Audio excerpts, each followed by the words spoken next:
Hello everyone, welcome to my YouTube channel. మీరందరూ ఎలా ఉన్నారు? నేనైతే చాలా బాగున్నాను. మేము దసరాకి మా అమ్మమ్మ వాళ్ళ ఇంటికి వచ్చాము, అందుకే హోమ్ టూర్ చేస్తున్నాను. మీ అందరికీ దసరా శుభాకాంక్షలు. నేను ఫస్ట్ నుంచి మా అమ్మమ్మ దగ్గరే ఉన్నాను. మమ్మీ డాడీ చనిపోయిన దగ్గర నుంచి అమ్మమ్మ, పిన్ని, బాబాయ్ వీళ్ళే చూసుకున్నారు. పిన్ని బాబాయ్ వాళ్ళ హౌస్ నెక్స్ట్ చూద్దాం, నెక్స్ట్ వీడియోలో. ఈమె మా అమ్మమ్మ ఎల్లవేళ దేవుడి నామస్మరణ చేస్తూ ఉంటుంది. హాయ్ చెప్పు. ఎల్లవేళ దేవుడి నామస్మరణ చేస్తూ ఉంటుంది. ఎప్పుడు పూజ మందిరంలోనే ఉంటుంది. మా అమ్మమ్మ వాళ్ళ పూజ మందిరం కూడా చూపిస్తాను, రండి. ఇదిగో అందరు ఇక్కడికి వచ్చి దేవుడికి ఏమంటారు, మొక్కులు మొక్కుకొని అన్నీ చేస్తుంటారు. ఇదేమో మా ఇంటి దగ్గర కృష్ణుడి గుడి దగ్గర విగ్రహం పెట్టారు. హనుమంతుడి విగ్రహం నిమజ్జనం చేయకూడదని ఇక్కడ మన అమ్మమ్మ వాళ్ళ ఇంట్లో ప్రతి మంగళవారం పూజ జరుగుతుందని తీసుకొచ్చి ఇక్కడ పెట్టారు వాళ్ళు. ఇది కూడా అట్లా తీసుకుంది. అఖండ దీపం 365 రోజులు ఎప్పుడు వెలుగుతూనే ఉంటుంది. మా అమ్మమ్మ చూసుకుంటూ ఉంటారు ఎప్పుడు ఇక్కడే ఇంట్లోనే ఉండి. అందుకే మా దగ్గరికి రమ్మన్నా రారు. వెళ్ళ దేవుడి నామస్మరణ చేస్తూ ఉంటారు. ఇదే మా పూజా మందిరం.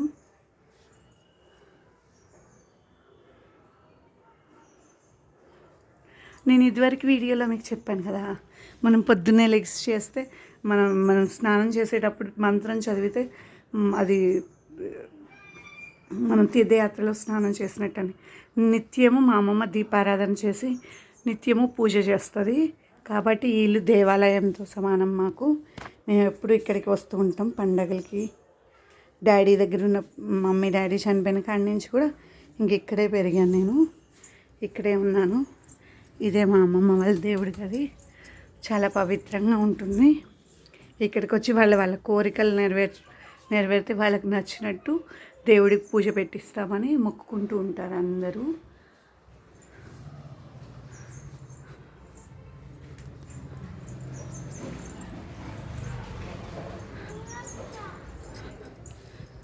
ఇంకా మా అమ్మ వాళ్ళ ఇంటి పక్కన ఇంట్లోనే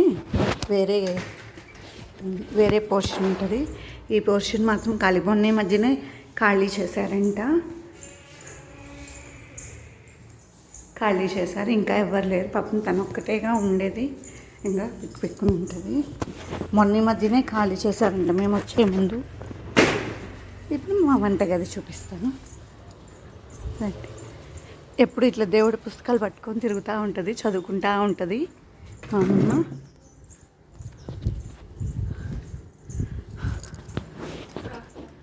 చూపిస్తా వంటగది.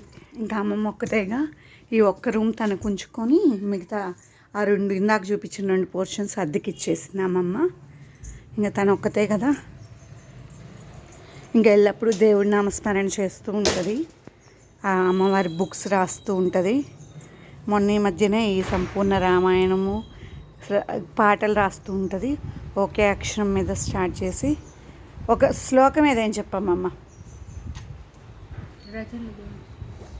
ఇవన్నీ రచనలు మా అమ్మమ్మ గారే చేశారు.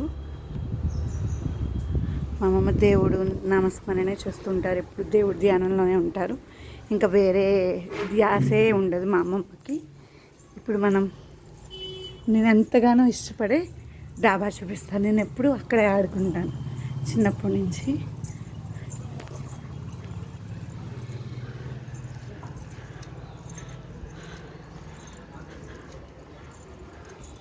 అయ్యో మా ఆయన వల్ల ఇటు చూడండి ఒకసారి, ఇద్దరు హాయ్ చెప్పండి. హాయ్ చెప్పవే గణేషు, హాయ్ చెప్పు.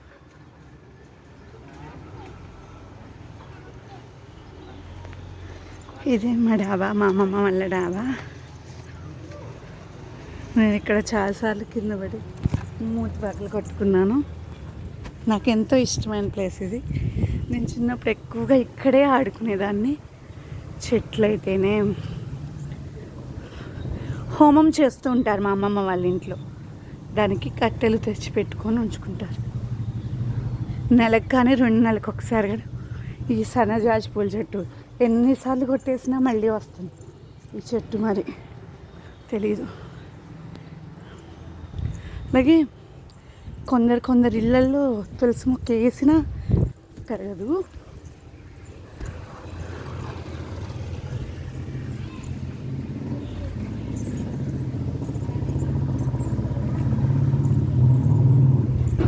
కొంతమంది ఇళ్ళల్లో తులసి మొక్కలు వేసినా పెరగవు. ఫస్ట్ నుంచి మేము పుట్టిన కాడి నుంచి తులసి మొక్కలు గుబురుగా పెరుగుతాయి మా ఇంట్లో.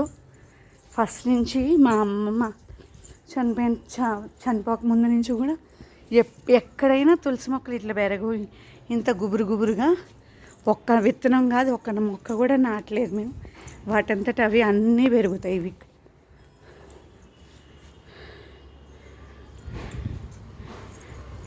ఎక్కడ చూసినా తులసి మొక్కలే.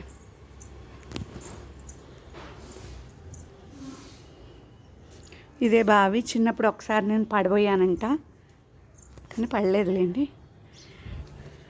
హలో, ఎలా ఉంది నా హోమ్ టూర్? నచ్చితే లైక్ చేసి కామెంట్ చేయండి.